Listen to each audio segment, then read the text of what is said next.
Olá, meus irmãos, que a paz esteja com todos. Que alegria estarmos aqui mais um domingo na presença daquele que pode todas as coisas. Que dia maravilhoso é este para nós que estamos unidos como Igreja Evangélica da Paz, mas também unidos a igrejas ao redor do mundo que celebram Jesus Cristo neste dia. Hoje também é um dia especial para nós que nos lembramos da Reforma Protestante, este evento histórico e espiritual que transformou não só a história da igreja, mas também a minha e a sua vida. Louvado seja Deus por isso. Será que você pode dar um abraço em quem está perto de você? Aqui também nos comentários e dizer: nós estamos juntos, vamos louvar a Deus neste dia. Feliz Reforma Protestante.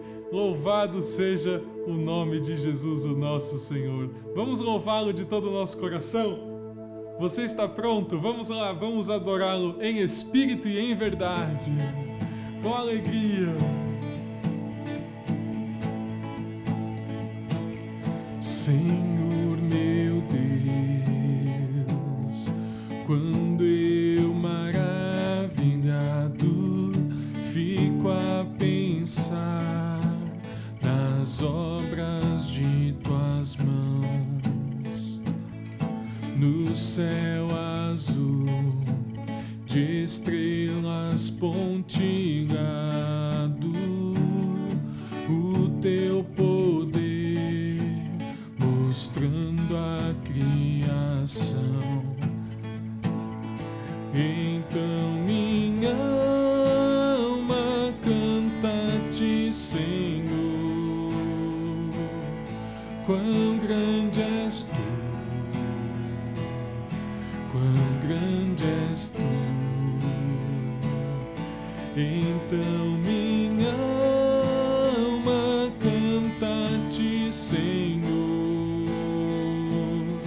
Quão grande és tu, quão grande és tu.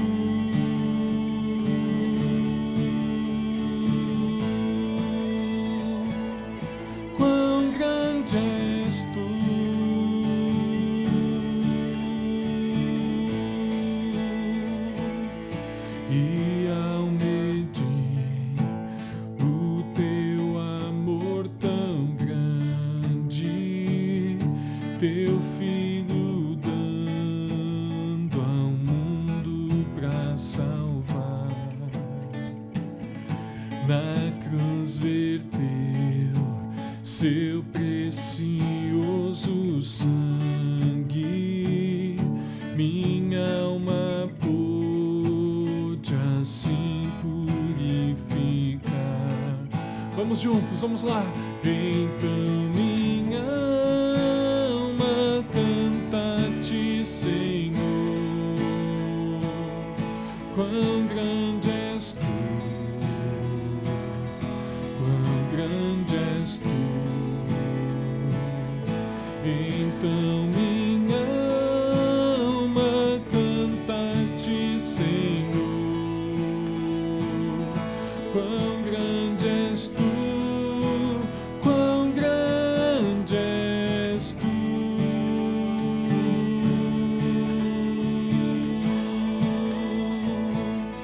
Quão grande és tu.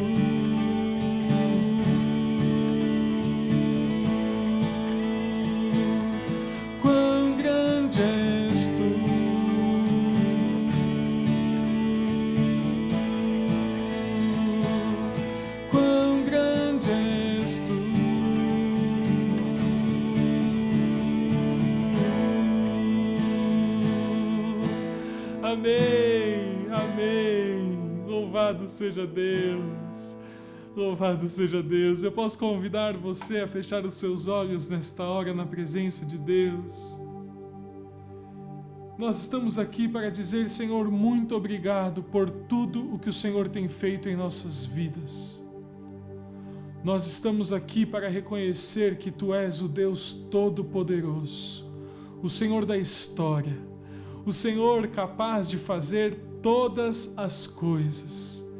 E hoje nós queremos declarar, Senhor, na Tua presença, que nós cremos em Ti, que nós cremos em Jesus Cristo, nosso Senhor, e que nós cremos no Espírito Santo de Deus. Hoje, Senhor, nós entregamos as nossas vidas a Ti para Te louvar e Te adorar. E unidos nós estamos na Tua presença, Senhor.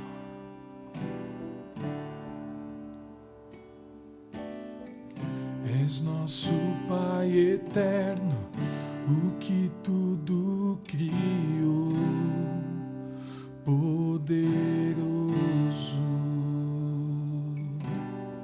Foi pelo Espírito que o Verbo se encarnou, Jesus o Cristo. Crê em nosso Deus o Pai e seu Filho que é Jesus. Creio no Espírito Santo, o Deus que é três em um. Na ressurreição eu creio que ao lar nos levará. Creio no nome de Jesus Cristo. Poucas músicas dizem tanto acerca do que nós acreditamos do que esta. Encha o teu coração, erga a tua voz para dizer: juiz e advogado sofreu ali na cruz, sou justificado. Desceu até as trevas e em glória ressurgiu, para sempre reinará. Crê em nosso Deus o Pai, em seu Filho que é Jesus. Creio no Espírito Santo, o Deus que é três em um. Na ressurreição eu creio que ao lar nos levará. Creio no nome de Jesus Cristo. Creio em Jesus. Creio que ressuscitou. Creio que Jesus é o Senhor. Você pode fazer melhor que isso. Você pode dizer forte: creio em Jesus. Vamos lá. Creio que ressuscitou. Creio que Jesus é o Senhor. Levante as suas mãos e vamos juntos dizer: creio em nosso Deus o Pai, em seu Filho que é Jesus. Creio no Espírito Santo, o Deus que é três em um. Na ressurreição eu creio que ao lar nos levará. Creio no nome de Jesus Cristo. Creio em nosso Deus o Pai, em seu Filho que é Jesus. Creio no Espírito Santo, o Deus que é três em um. Na ressurreição eu creio que ao lar nos levará. Creio no nome de Jesus Cristo. Creio no nome de... Vamos lá, igreja! Creio no nome de Jesus Cristo. Louvado seja Deus! Somente a Deus a glória. Somente Jesus Cristo é o Todo-Poderoso. Como é bom cantarmos isso. Como é bom estarmos juntos declarando esta verdade, que Ele é o Senhor. Ele é o Senhor. Você pode dizer em voz alta: Jesus Cristo é o Senhor. Aleluia. Louvado seja Deus! Deus abençoe a sua vida, meu querido e minha querida, em nome de Jesus. A paz, meu querido e minha querida. Louvado seja o Senhor que recebeu a nossa adoração e o nosso louvor. Com que alegria nós estamos juntos para cultuar o nome dEle, ouvir sua voz e orar e falar com o nosso Deus. E é nesse tempo que nós separamos do culto para esses momentos de oração, de consagração dos nossos dízimos e ofertas, enfim, de prestarmos a Ele o nosso culto de uma maneira completa.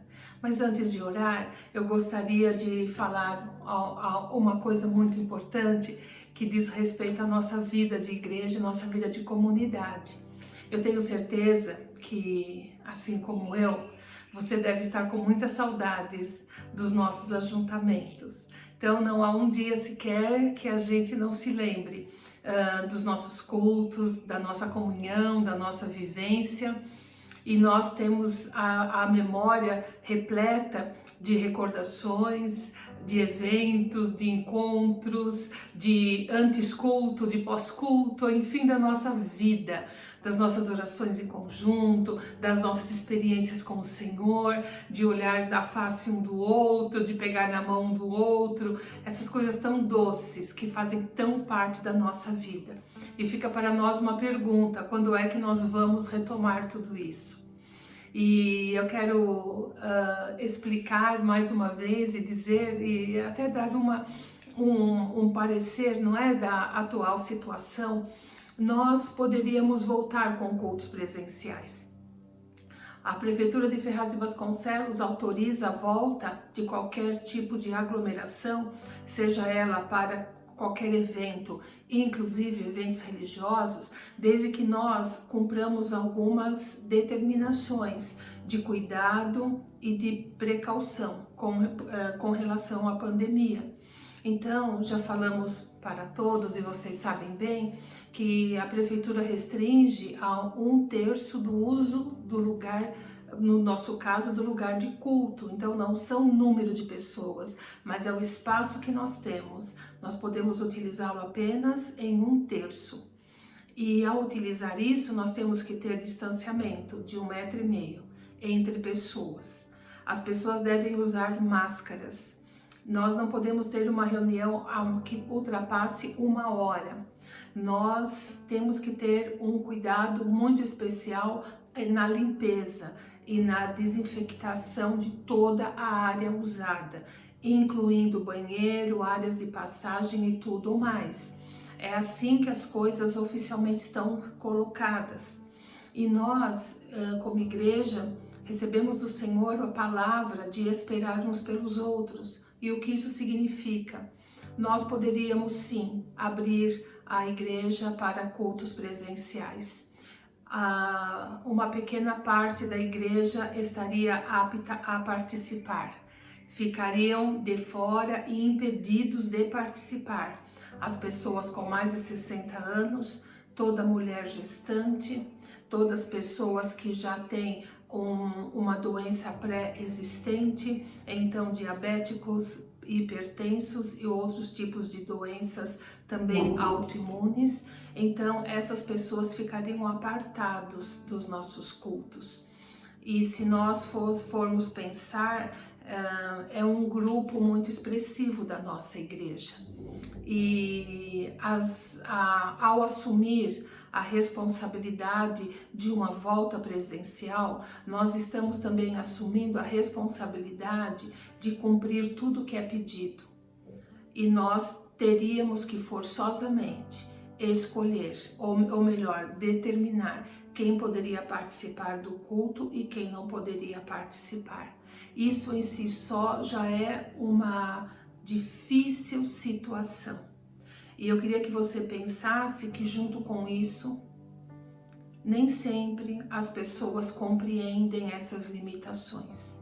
Nem sempre no universo delas isso faz sentido. E você há de convir comigo que certamente deverá existir muitas pessoas que iriam chegar na porta da igreja e iriam querer cultuar a Deus. e nós teríamos que dizer a ela que voltasse para casa porque ela não pode se juntar à igreja enquanto na pandemia e dentro da situação em que ela está.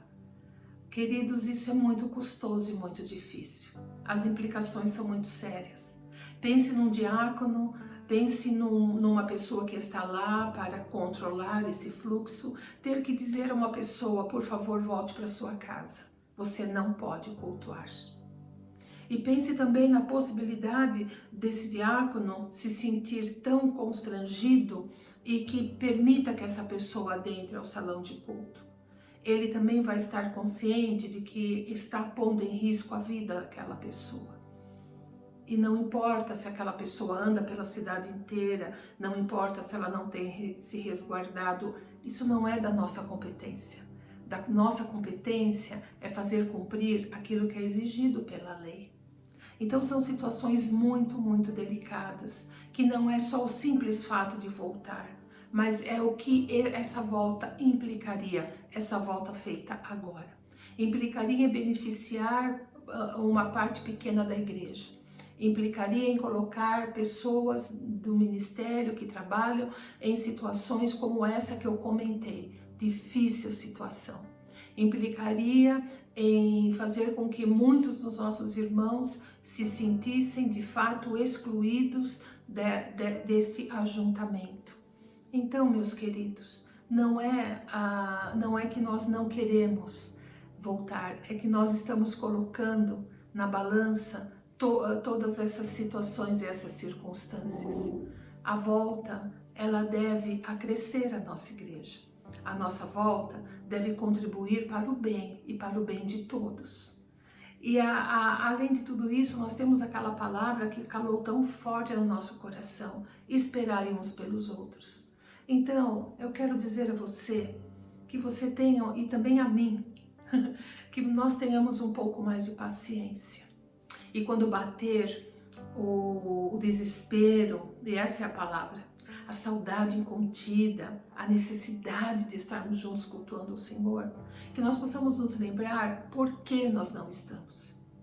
Por que você, que tem menos de 60 anos, que não tem nenhuma doença pré-existente, você que não faz parte do grupo de risco, você que não está grávida, você que não tem filho pequeno, você que está livre para cultuar a Deus, que você se lembre por que você não está, porque sua igreja não está cultuando a Deus de uma maneira em que você possa estar presente. Lembre-se que é porque você está esperando o seu irmão e a sua irmã.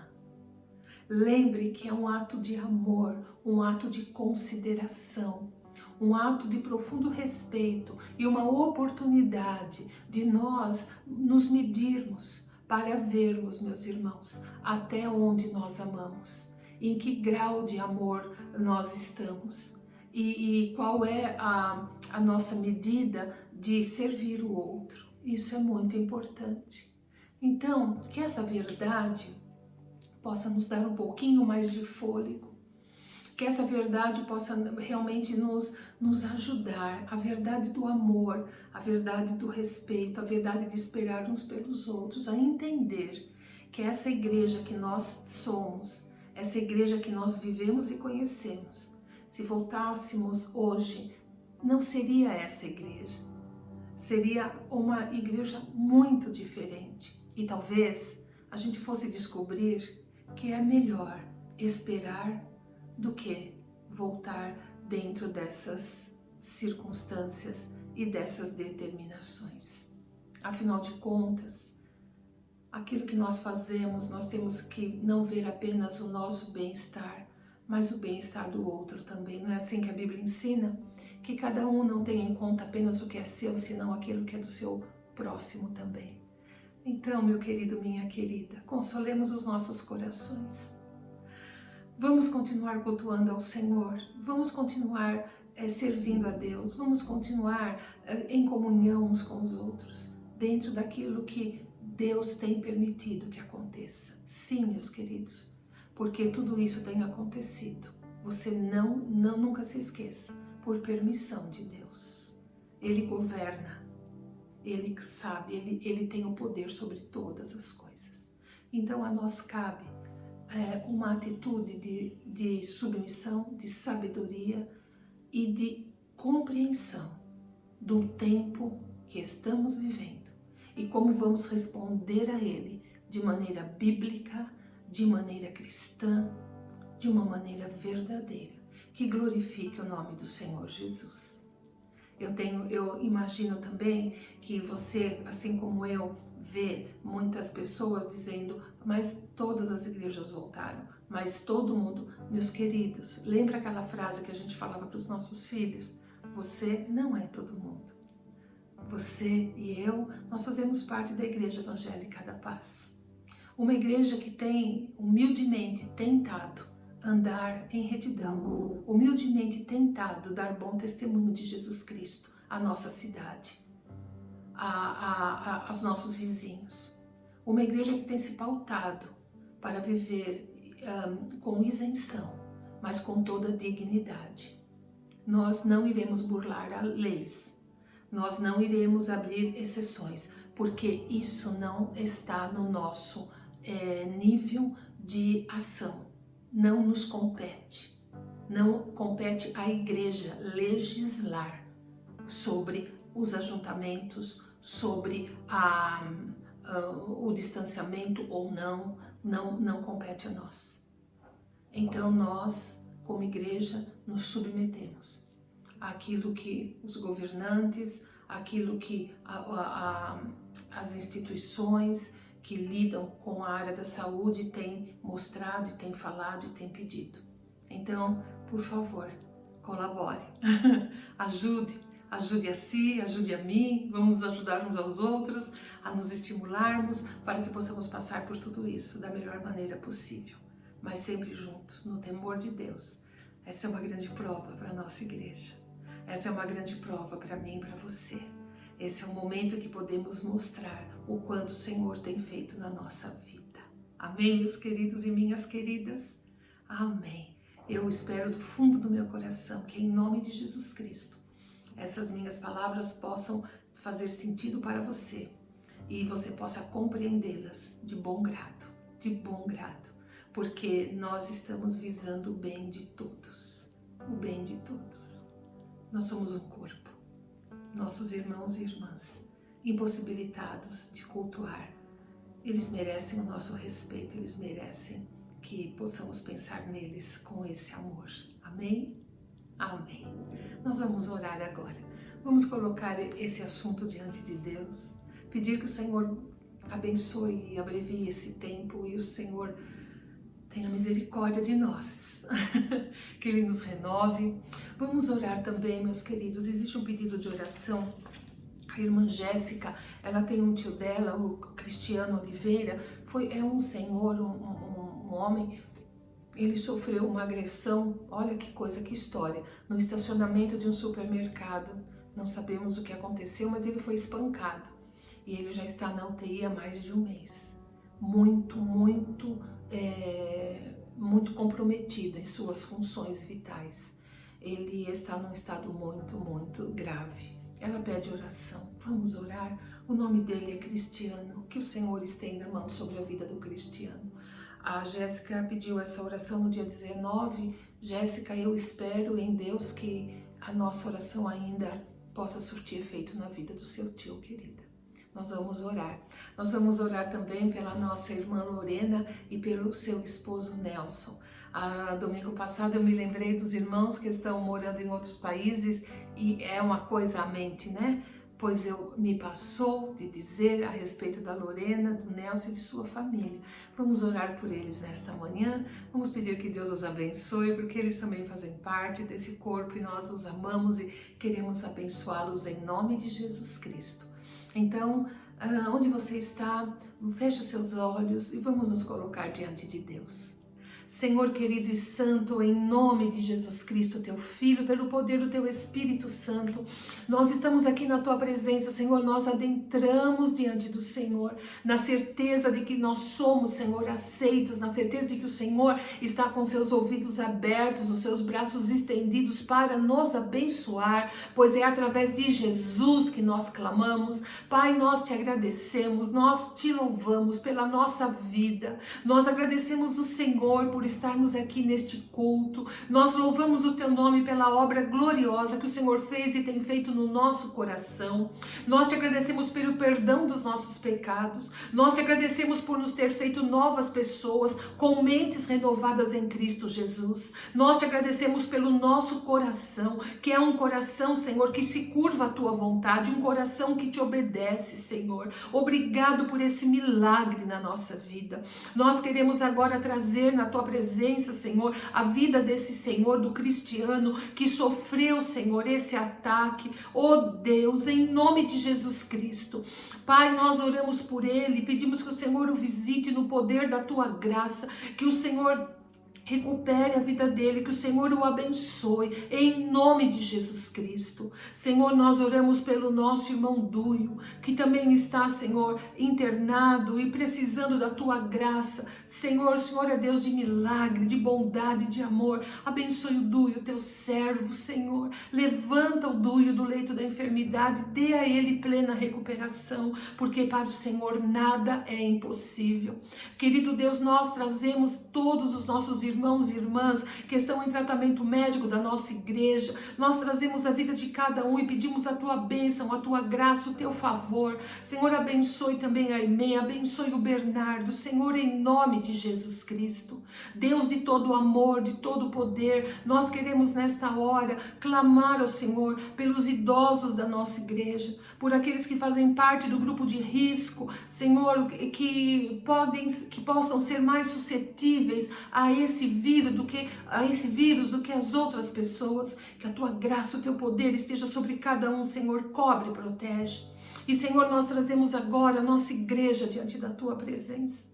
Senhor, vivemos tempos tão difíceis, tempos de saudades, tempos, Senhor, de recordações, na espera, Senhor, de voltarmos a congregar fisicamente, presencialmente. Senhor, nós oramos para que o Senhor nos ajude. Nós oramos para que o Senhor console o nosso coração, que o Senhor nos dê paciência, porque nós queremos te servir não apenas de palavras, mas nós queremos servir o Senhor de fato e de verdade. Nós queremos pedir que o Senhor nos abençoe, Pai, que nós possamos ter em mente que estamos fazendo essa reclusão, Senhor, que nós estamos fazendo, Senhor, esse distanciamento para bem de toda a nossa igreja, para bem daqueles que não poderiam cultuar, para bem daqueles que não poderiam estar conosco. Senhor, nós somos um corpo, por isso nós oramos e pedimos, Deus, nos ajude, nos abençoe. Dá-nos a graça e a direção. Eu sei que o Senhor tem nos alimentado, o Senhor tem nos abençoado, mas nós oramos para que o Senhor continue com a tua mão estendida, que não falte a tua palavra, que não falte o teu alimento, que não falte esse senso de comunhão que nós temos, que não depende de estarmos fisicamente juntos, mas está colocado na comunhão espiritual que o Senhor nos tem dado. Em nome de Jesus Cristo, abençoe o nosso país, abençoa, Senhor, e dá vitória a nós, contra este mal que tem assolado, Senhor, nações e tantas pessoas. Senhor, tenha misericórdia das famílias enlutadas. Senhor, tenha misericórdia das famílias que perdem seus entes queridos diariamente, Senhor. Deus de graça e de poder. Em nome de Jesus Cristo nós oramos. Oramos para que o Senhor guarde a nossa entrada e a nossa saída. Oramos para que a bênção do Senhor repouse sobre o nosso lar. Senhor, sê conosco. Abençoe teus filhos e filhas que forçosamente precisam sair, precisam se expor, que eles sejam guardados e protegidos do Senhor. Essa é a oração que nós fazemos de todo o nosso coração, humildemente, na tua presença e através de Jesus Cristo, pelo poder do teu Espírito Santo. Amém e amém. Amém e amém. Louvado seja Deus. Quando a gente ora, tudo fica mais suave, não é verdade? Louvado seja o Senhor, que abençoa a minha e a sua vida. Agora nós vamos consagrar a Deus nossos dízimos e ofertas. Eu peço que você pegue na sua mão e nós vamos colocar diante do Senhor, na certeza de que Deus recebe, porque nós estamos em obediência, nós estamos em fé, semeando no solo do reino, para que a nossa vida seja uma vida provida pelo poder de Deus. Oremos. Senhor, em nome de Jesus Cristo, receba na Tua presença nossos dízimos e nossas ofertas. Abençoe-nos, Deus, para que possamos em fé, em amor, contribuir e entender o nosso papel, Senhor, no Teu reino. Abençoa-nos para que possamos experimentar as grandezas da Tua graça, da Tua suficiência na nossa vida. Está diante de Ti, Senhor, e nós Te agradecemos por isso, em nome de Jesus. Amém e amém. Amém e amém. Agora nós vamos ouvir a palavra de Deus. A gente espera ansiosamente os cultos para que a nossa alma seja alimentada. Então, a partir de agora, saiba, Deus vai falar com você. O Senhor vai falar comigo e vai nos abençoar. Deus te abençoe. Uma boa semana. Saiba que você é amado e amada de Deus, amado e amada de toda a sua igreja. Um grande abraço.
Olá, meus irmãos, que a paz esteja convosco.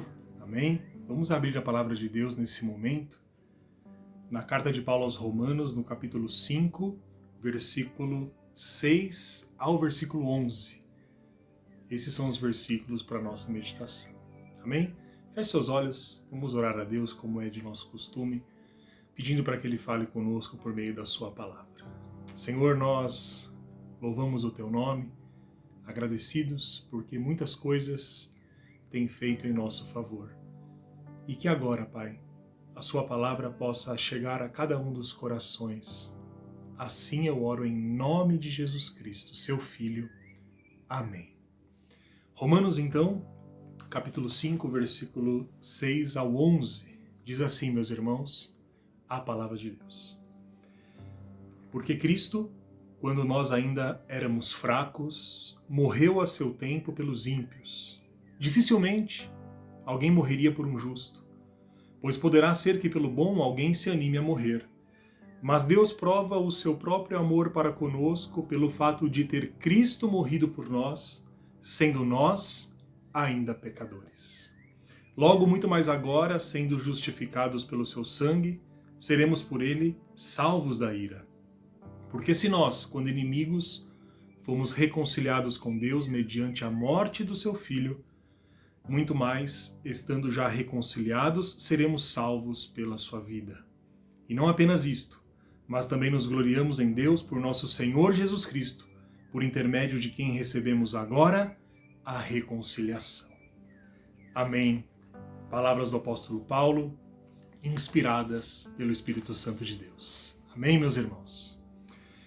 Hoje, dia 25 de outubro de 2020, estamos próximos de comemorar, no dia 31, 503 anos de um evento muito importante na história da nossa fé, conhecida como Reforma Protestante.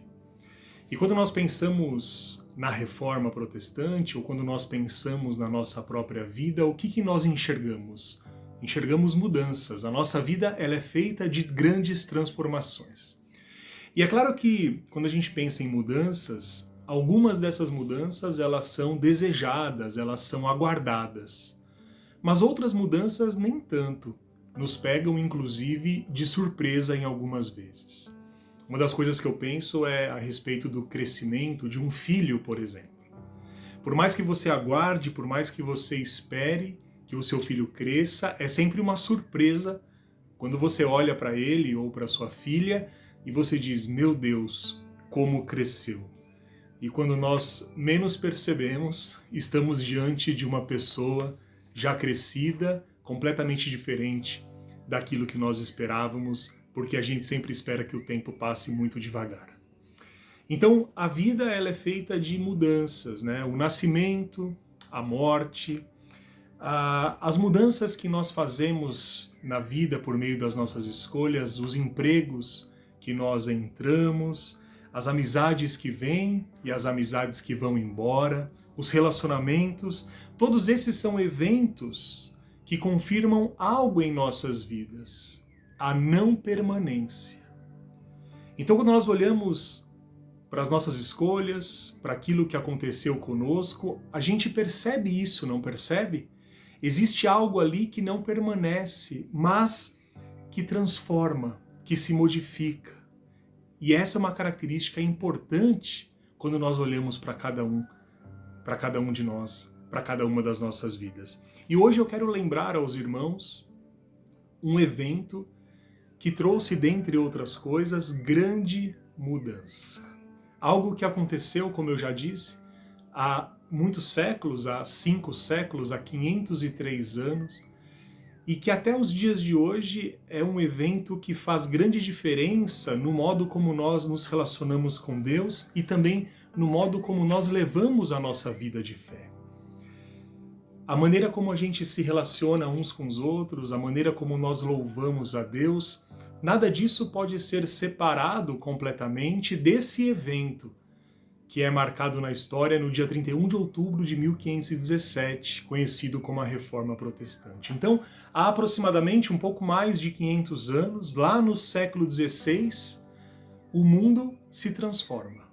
E o mundo se transforma, meus irmãos, porque lá naquela época o mundo era outro. E é por isso que ele passa por grandes mudanças.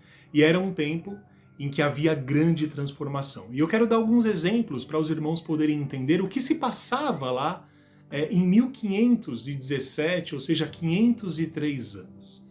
Naquela época, o trabalho era algo muito diferente do que é hoje. Para os irmãos terem uma ideia, de cada 10 pessoas, 9 trabalhavam na terra e tiravam da terra o seu sustento. O camponês, que tinha sido oprimido por séculos, começava a fazer revoltas cada vez mais frequentes. Então essas pessoas que trabalhavam na terra não trabalhavam porque eram donas da terra, mas porque eram exploradas pelos donos das terras. E esses camponeses, naquela época, no século XVI, com muito mais frequência do que havia antes acontecido, se revoltavam cada vez mais contra os seus senhores, ou seja, uma nova espécie de classe social estava se formando, que era formada principalmente por profissionais liberais, como professores, advogados, ou seja, era uma classe social que nós podemos chamar como se fosse uma classe média, que estava não mais associada à terra, mas associada às chamadas profissões liberais. Algo importante também que acontecia e começava a acontecer nessa época era o que todos nós conhecemos e nos lembramos lá das aulas de história na escola, que eram as grandes navegações. Ou seja, exploradores naquele momento viajavam para todos os lugares, de todos os cantos, então iam para o Oriente, iam para a América, para outros continentes. E o que eles percebiam lá, meus irmãos, quando chegavam? Que havia pessoas, que havia outra civilização. E essa era uma novidade, porque os europeus daquele tempo estavam acostumados a achar que o mundo se limitava à vida que eles tinham, então não havia conhecimento de outros povos, não havia a noção de que outras civilizações tão avançadas quanto pudessem existir, ou seja, eles viajavam e traziam as suas novidades. E quando os exploradores voltavam, eles contavam sobre um mundo completamente desconhecido, e isso encantava as pessoas daquele tempo. Com isso, novas rotas de comércio começaram a surgir. Um outro evento importante foi a invenção da cópia, da imprensa, né? Todos nós conhecemos a Xerox, né? Xerox é uma marca que se tornou sinônimo de cópia. Então, naquela época, Gutenberg, um inventor, desenvolveu a cópia. Sabe o que isso significava?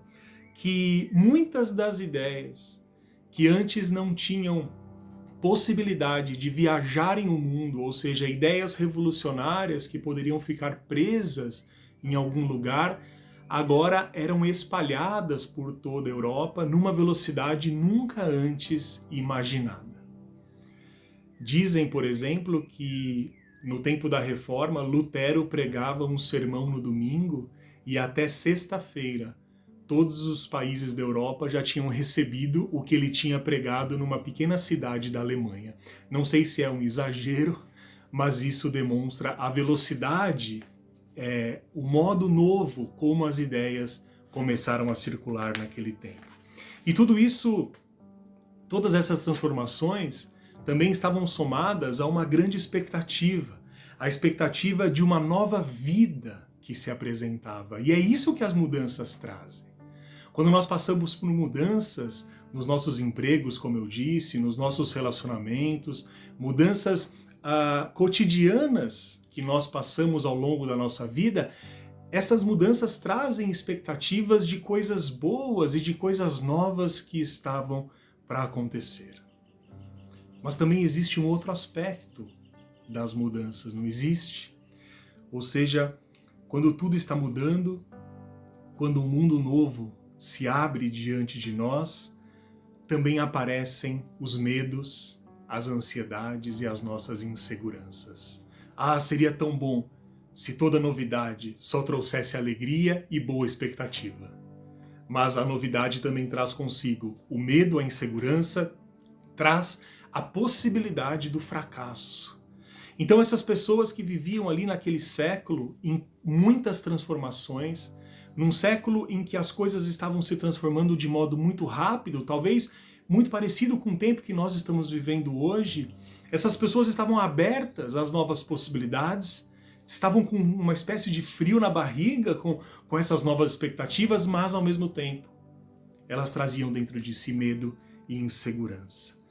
E sabe por quê? Porque quando elas olhavam para trás, elas viam que elas já estavam acostumadas com o sistema de vida no qual elas nasceram. Nós estamos falando do século XVI. O século XVI que começa ali em 1500. Os 1000 anos anteriores são conhecidos, você vai se lembrar disso, como Idade Média. E durante esses 1000 anos, durante toda a Idade Média, pouquíssimas coisas mudaram nesse tempo. Então esse momento que essas pessoas estão vivendo, a partir de 1500, é um momento em que tudo se transforma muito rapidamente. Ou seja, as bases que por séculos pareciam ser tão sólidas, tão fincadas, tão imutáveis, agora estavam desaparecendo, estavam cedendo aos poucos. E esses homens e essas mulheres estavam expostos a um mundo completamente desconhecido e que, de fato, com toda certeza, não estavam preparados para enfrentar. Então, no meio desse grande furacão, desse grande turbilhão de mudanças, a pergunta que eu te faço agora nesse domingo é: como você agiria? A que ou a quem você se apegaria? Se você estivesse diante, como provavelmente em algum momento da sua vida você está, num momento de grande transformação, de grande insegurança, de uma expectativa acerca das novidades que se apresentam para você, se o seu coração estava cheio de medo, a que você se apega? A quem você se apega? A pergunta que eu faço é: quem te daria a segurança para enfrentar os novos e desconhecidos tempos? Então, toda essa mudança poderia ser entendida também como uma grande libertação do passado. E toda essa libertação do passado passaria obrigatoriamente também pela questão religiosa. Se os irmãos bem sabem, a Idade Média era uma época essencialmente religiosa. Um ambiente essencialmente religioso. Então, qualquer tipo de mudança, de questionamento, também passaria por transformações e questionamentos acerca da fé e acerca da religião. E na estrutura dessa antiga ordem medieval aparecia a igreja. A igreja estava na estrutura dessa permanência, dessa não mudança. Durante 1000 anos, a igreja se consolidou como a maior força ocidental. Ou seja, a igreja era sólida, tinha suas verdades fincadas e pouquíssimas mudanças aconteceram no seio dessa mesma igreja. A igreja, por exemplo, trazia para as pessoas explicação e segurança.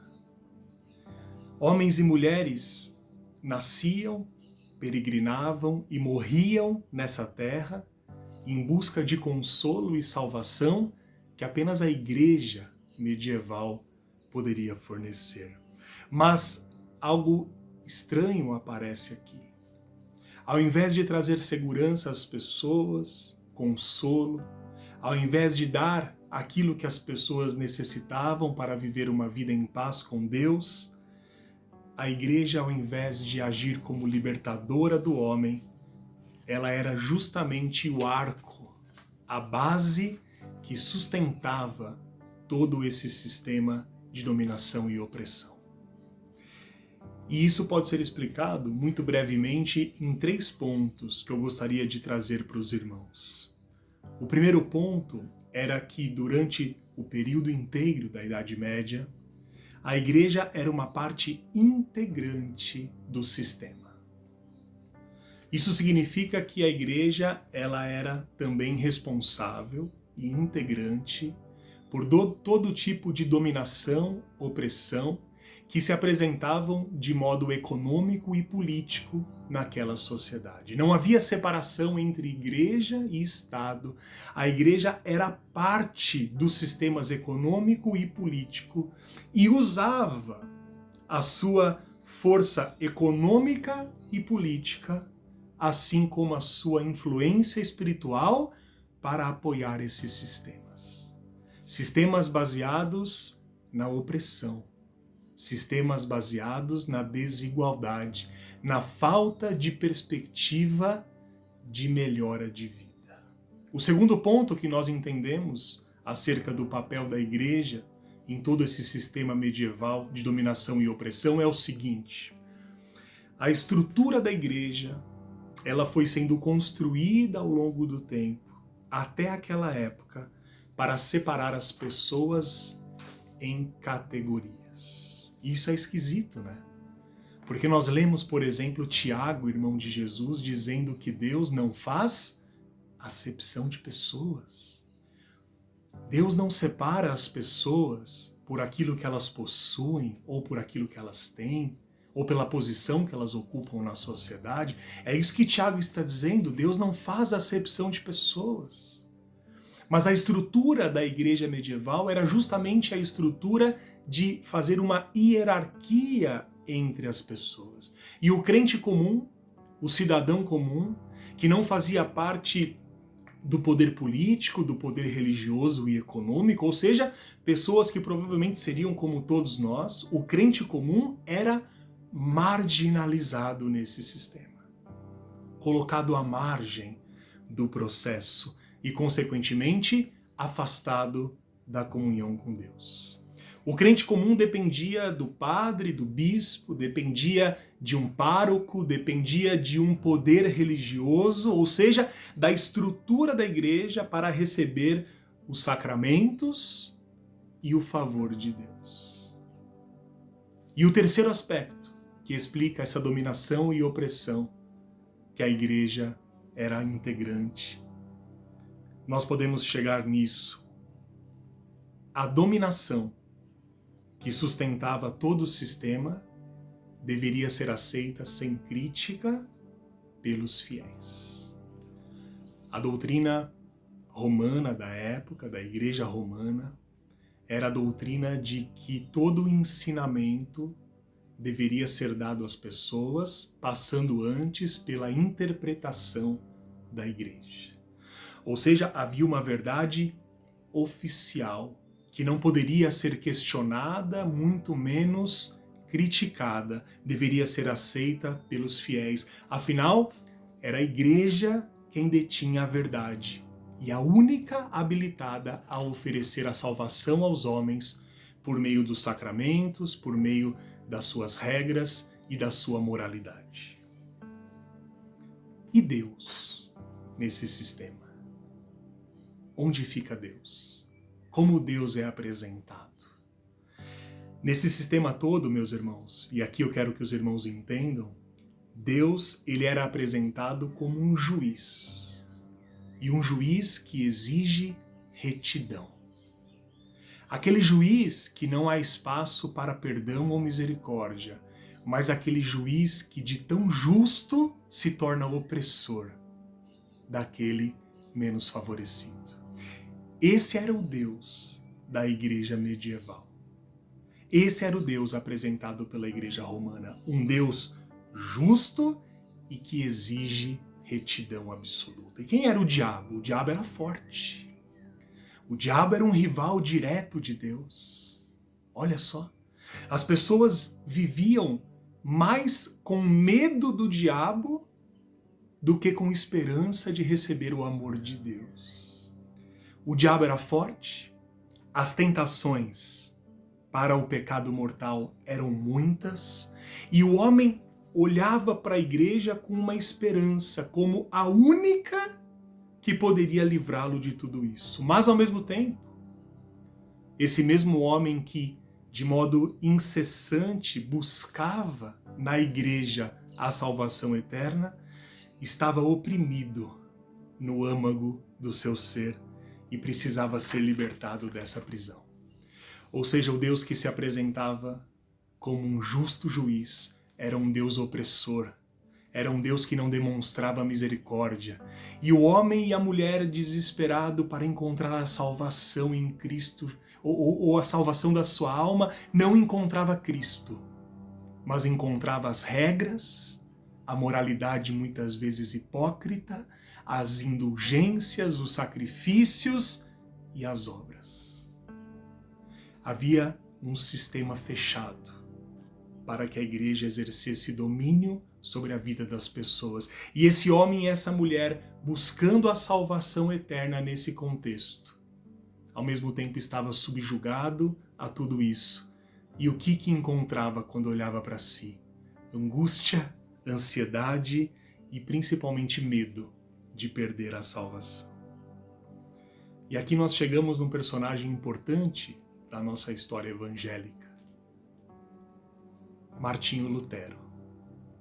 Martinho Lutero, que não é propriedade de uma igreja específica ou de algumas igrejas específicas, mas um homem que teve e tem ainda grande influência porque foi usado por Deus para a libertação do seu povo. Porque Deus sempre faz assim, não é? Deus envia pessoas para trazerem liberdade ao seu povo. A história bíblica é permeada desses exemplos e a história da caminhada cristã também tem muitos desses exemplos. Lutero era um homem desse tempo. Lutero nasceu no século XV ainda, ali na segunda metade de 1400. Lutero era um homem de fé, porque naquela época a sociedade girava em torno da religião. Lutero decidiu entrar para a igreja num evento muito conhecido e muito interessante. O seu pai não queria que ele entrasse para a igreja, queria que ele fosse um advogado, E Lutero teve um bom ensino, uma boa educação, propiciado pelo seu pai com seus contatos políticos. Um certo dia, Lutero estava num lugar muito descampado e começou a chover. E ele sabia que iria morrer. Ele tinha tido um amigo que na semana anterior tinha morrido em decorrência de um raio. Então imagina aquela situação, começa a chover absurdamente. E Lutero não tem onde se esconder, e no auge do seu desespero ele faz uma promessa, ele diz assim: se o Senhor me livrar, e ele faz uma promessa especificamente a uma santa, chamada Santa Ana. Mas ele se dirige a Deus e diz: se o Senhor me livrar disso, eu vou entrar para o convento. E é assim que Lutero entra para a vida religiosa. Ele não morre ali e entra para a vida religiosa. E ele entra porque é importante entender aquele contexto. Alguns de vocês poderiam pensar assim, mas já que ele foi salvo, que foi liberto, por que ele tem que cumprir a promessa? Porque aquele contexto, aquela vida era uma vida extremamente religiosa. Não havia possibilidade de você prometer algo e não cumprir diante de Deus, porque senão Deus iria castigá-lo. E Lutero foi um homem desse tempo. E foi um homem que Deus usou nesse tempo. Como um homem de fé, ele vivia, como eu disse, angustiado, sem paz de espírito. Porque tudo era muito difícil. O pecado era forte demais. A salvação era difícil demais. E o diabo era poderoso demais.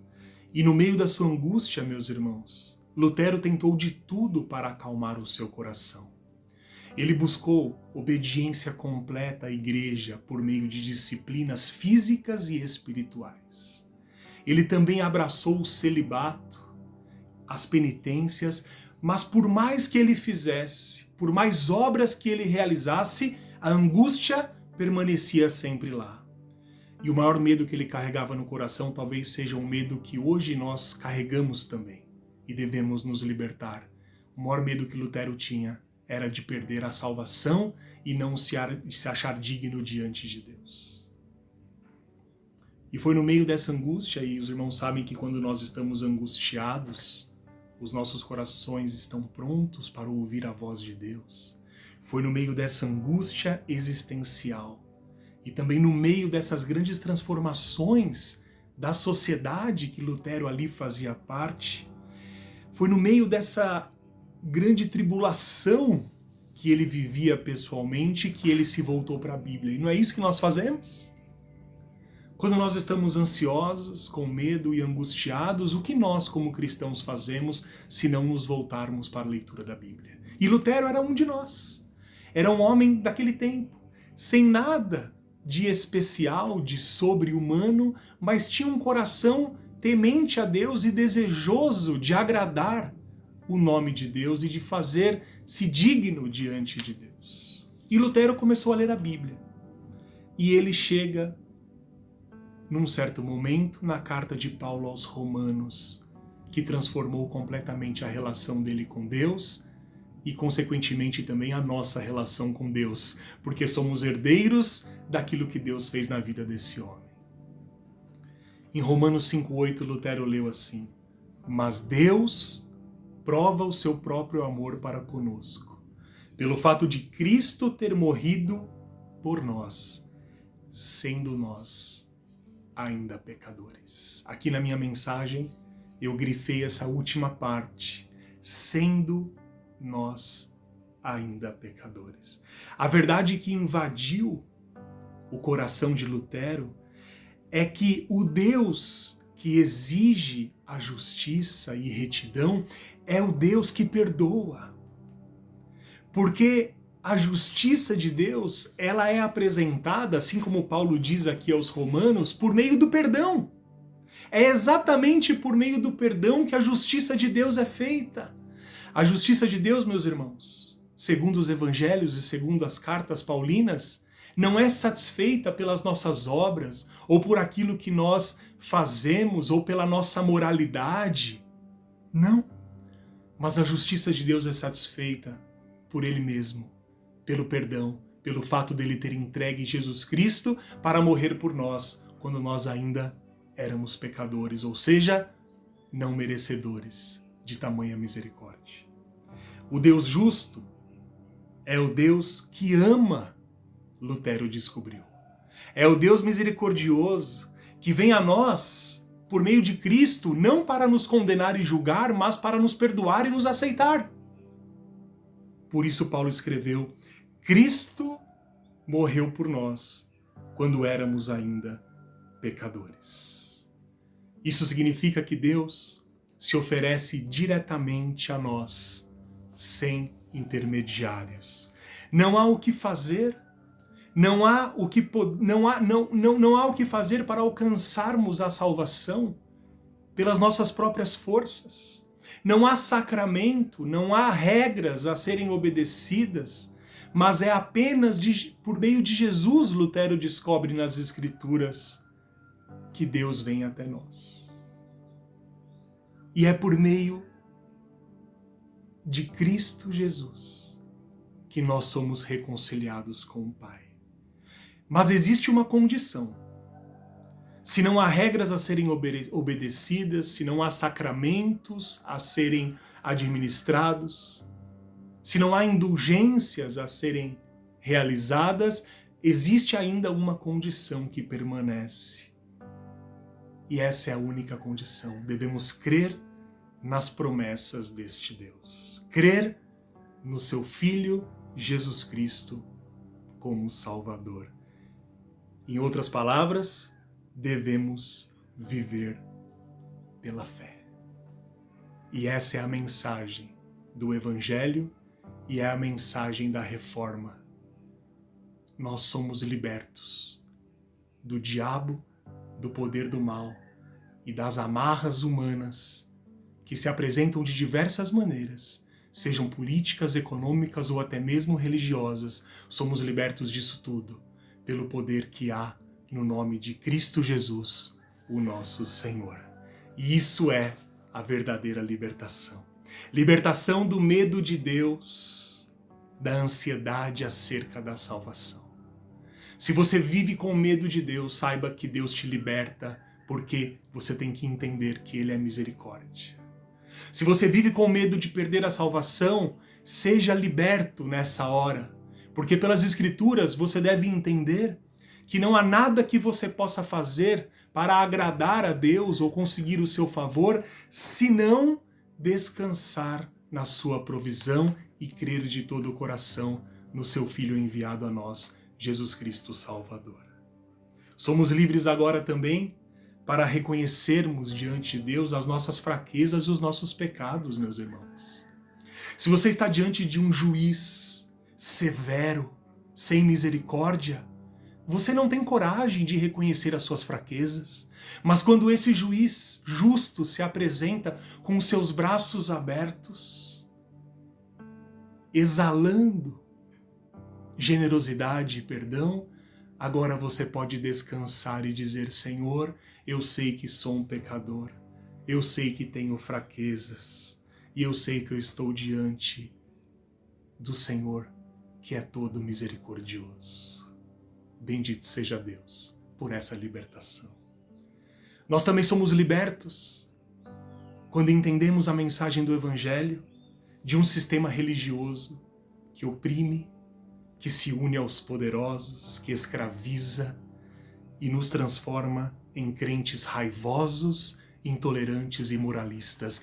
Cristo veio para nos libertar dessa hipocrisia. Meus irmãos, quando nós lembramos da reforma do século XVI, nós lembramos que Deus usou um homem simples, comum, como Lutero, além de tantos outros do seu tempo. E Deus continua usando homens e mulheres dos nossos tempos comuns para que a mensagem do Evangelho nunca seja esquecida. E hoje nós nos lembramos, no aniversário de 503 anos da Reforma, que a palavra de Deus não está cativa a nenhum sistema religioso e a nenhuma igreja específica, e muito menos aqueles homens que se dizem detentores da verdade de Deus. Mas nós nos lembramos de que a verdade de Deus deve estar cativa ao coração de cada crente. E a mensagem do Evangelho que não deve ser esquecida é essa. Deus prova o seu amor para conosco pelo fato de Cristo ter morrido por nós quando nós ainda éramos pecadores. Não há obras, mas há graça. Não há medo, mas agora há fé. Não há mais uma igreja que oprime com suas regras humanas, mas uma igreja que ama a Deus e também ama o próximo. Essa é a mensagem do Evangelho. E essa é a mensagem que hoje emerge da reforma protestante. E é a mensagem que hoje todos nós devemos nos lembrar. Que Deus te abençoe e te guarde. E cale fundo no seu coração essa santa palavra, libertadora dos fracos e dos oprimidos, e que nos garante lugar de honra por meio de Cristo na presença de Deus. Amém. Amém. Creio em nosso Deus, o Pai, em seu Filho que é Jesus. Creio no Espírito Santo, o Deus que é três em um. Na ressurreição eu creio que ao lar nos levará. Creio no nome de Jesus Cristo. Creio em nosso Deus, o Pai, em seu Filho que é Jesus. Creio no Espírito Santo, o Deus que é três em um. Na ressurreição eu creio que ao lar nos levará. Creio no nome de Jesus Cristo. Creio no nome de Jesus Cristo. Creio no nome de Jesus Cristo.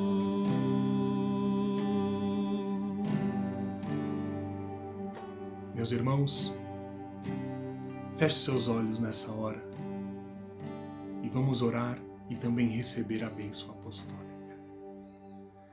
Senhor, nós oramos a Ti porque partilhamos da Sua palavra, porque entendemos que o Senhor é o Deus misericordioso. Entendemos que a mensagem trazida pela reforma é a mensagem do verdadeiro Evangelho de Jesus Cristo. É a mensagem do Deus que envia o seu Filho Jesus Cristo para morrer por nós quando nós ainda éramos pecadores. É a mensagem que liberta o oprimido, é a mensagem que acalma os nossos corações, é a mensagem que nos dá tranquilidade no meio das mudanças que enfrentamos na nossa vida. E assim nós oramos. Acalme os nossos corações. Confirme a mensagem verdadeira dentro das nossas almas, porque sabemos que o Senhor é o Deus de paz, é o Deus de amor e é o Deus de misericórdia. E nesse momento eu oro para que o Senhor abençoe os meus irmãos e dê a cada um deles graça e vitória nessa semana que se inicia. E que o amor de Deus e a graça do nosso Senhor Jesus Cristo e a comunhão que vem do seu Santo Espírito que habita em nós esteja conosco hoje e para todos sempre. Assim nós oramos. Amém. Que Deus te abençoe e te guarde e te dê uma boa semana. Em nome de Jesus. Amém.